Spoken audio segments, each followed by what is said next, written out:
back into this round right now if you are FTW, but how potent are these post plants going to be? One towards Graveyard, one site, and floating around that boiler room is going to be Karrigan, but creeping through the smoke. Rain now, he's taken some fights, and it's going to be Rop just poking up his head from the Graveyard and puts one in the dirt, 6 feet under. Rain chimes in for one more. Ooh, but nice shot. Aradose, that is big on the USP, a 1-on-3. This would be one way to get the fire started for FTW. So he tries to feign out the defuse. Karrigan not taking the bait whatsoever. And now he's in a lot of trouble, but the position is not great from Karrigan. It's a pre-fire. No time. But no time. You're dead on there, Chad. I was about to say, that's a fantastic result for Aradose, but no time. And the round will slip by the wayside. It was looking very good there for a second, but there it is. Over towards A, and Rain repositioning on the plant. This means they'll be able to save in pit. Exactly. So there you go. It's the little details, guys. Yeah, Inferno with the new bomb blast radius. You do have to plant there specifically if you'd like to save in the corner of the pit. Still have to be worried about the Dosia grenade though, Chad. Of course. You do need to be worried about that. The sex bomb. Was that its official title? That was the official title, yeah. Okay, all right. That never made it to me. It's good, isn't it? It is good, yeah. I must have missed that. All right, well, they know where they are. How long can they hold on to these guns? Gil's got 2. Stododo able to pluck 1 out of the pack here, but he would love to hold on to this AWP. Rop, 16 kills to his name, on the prowl, on the hunt. And Stododo signifies his position with the missed shot, but we'll confirm on the second. Everybody goes down, but it's just one more round now for FaZe. And guess what? It's on his screen, but Fame will make up for it. He's actually going to be mowing them down here. Nothing but headshots delivered by the CT so far. A 3 versus 2, make it 2-on-2. Very awkward round here from both sides, but still, the bomb should be planted. Norbert, that's brave as you like. Just walking in. He just waltzed in, I don't think that was the play. Okay. I like the idea. I saw what he was going for, but his teammate now on an absolute island towards the tunnel position. Well, you know what they say, Henry. You see an open door, walk through it. And James going to walk through an open tunnel right now. It's a Jill back of the site that he... It's KST back at the side. It's Jill over towards Car. Yeah, now his position has been noted. It's going to be a rough one for James. He's aware of where both players are. The bomb halfway tick. There's still a chance for this. 9 bullets isn't going to matter. And a Jill, he's been very handy for impact frags. Yeah. He gets 4 kills here. That's the pistol round, pretty much confirmed by his contributions alone. Right, he's been pretty tidy. Him and KST have had some clear moments. I think Stododo's had some more up and down, missing op shots and hitting some bangers. So we're building the puzzle that is FTW here. And a bit of a 6-on-4 situation there with the flash. He just worked out exactly where he was and actually got a glimpse of him as well. So here it is, the A play coming in early. Flit to lead the charge, of course. He's had a fantastic series so far. And here's Stododo. Really needs to step up here. Right-click smoker towards the bomb side, buys him a bit of space, vaults up. I don't think the flames will hit him, you know, but the bullets will certainly hit Fame as he starts to come to life. As Stododo takes matters into his own hands with 4 massive kills to Diaz, bringing it up the rear, and he'll finish things off. It's actually a very clean round where they didn't have much whatsoever to bring to the table. Especially after that opening death towards Long. Stododo becomes Stodo Bro. That's his Pokemon evolution right there. That is what you want to see. He throws his own smoke up and over the top. Beautiful work. Here it is again. So you can see it clear as day. We don't even need Smoko vision. We got that one every day of the week, but this nice is little move brilliant. Though, the right-click smoke getting up there as well, avoiding the flames. They're assuming he's at the A ramp, burning through the smoke. Should be a foregone conclusion here, I would say. Nika to close things out. It's the USP out, but it's the Tech-9 that best them. 2 versus 1. He'll be able to recover a rifle, and now we are on. A chance here for a Jill. That happened from absolutely nowhere, didn't it? Doesn't have time to reload. Just going to stick with this Tech-9 that's really treated him well. You saw him giving the rundown of FTW and who they are. Well, he's about to show us who he is. A Jill right now. With the AWP on the retake as well, things could get a bit spicier than you would expect. There it is. That missed shot comes through, and he takes down Monacy, but JKS will recover it. So that's the sort of scrappy rounds I was talking about.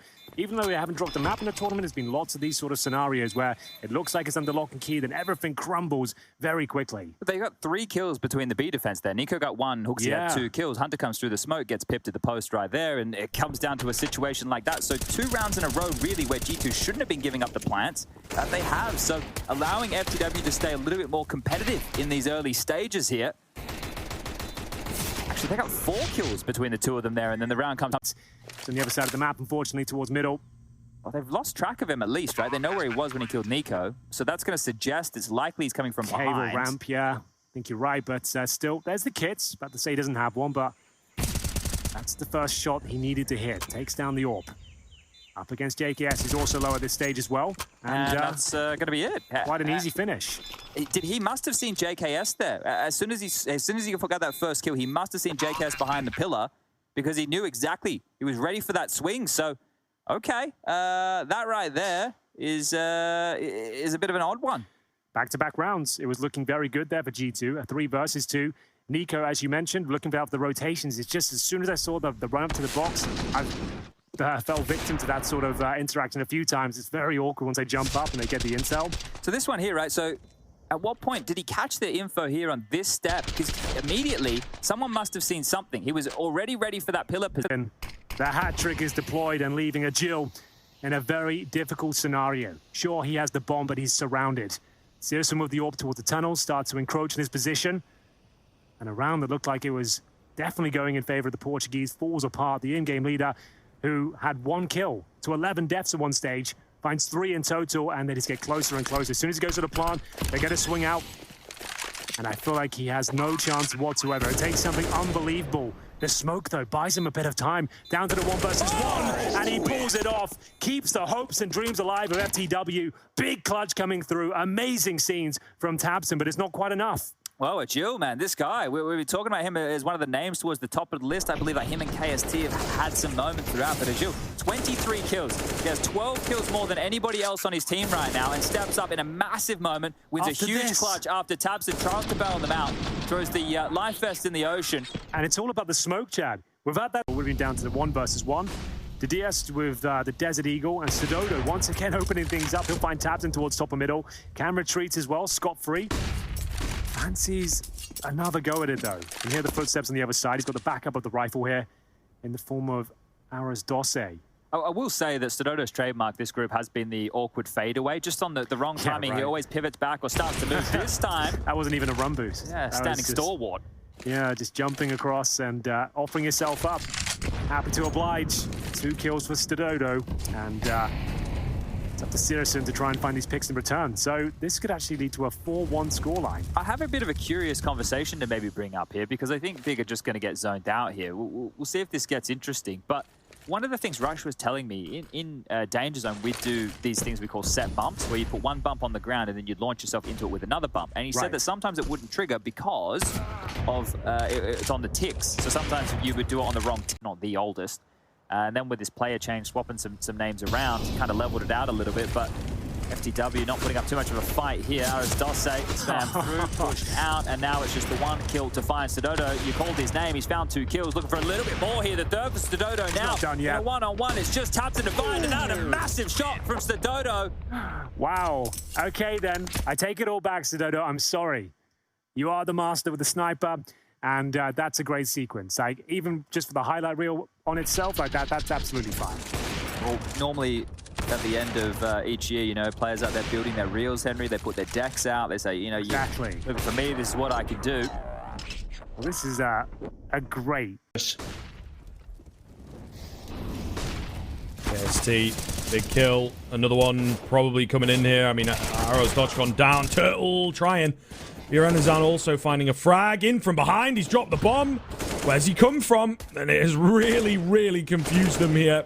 It's all going to be down to Diaz. A big frag, though, onto Yorenazan. Maybe a bit too wide around the corner. Exit's only got 23 HP, and Diaz creeping around to find him. Huge 1v2, despite the heroics of the big man, MIBR. They know exactly where he's playing from. Flashbang's going to help him peek, but he's so surrounded. Aras Dosse does fall. KST swings up to the bomb site, and somehow Turtle is still alive here. Finally traded. 3-on-2. Bomb still yet to be planted. That's going to go down now. 2-on-2 scenario. What on earth just happened there? Just Sidodo left. Falling apart, Sidodo. If there's any man to do it on this squad, he's on the AK. Not his preferred weapon, but they line up for him. And he gets the perfect timing around the corner. Of course he does. For the win. With another crazy bailout moment. Oh my goodness. For the win. There's almost no information here, Squiv. This is pure gut to have this many numbers over. Oh, Jill just goes charging in.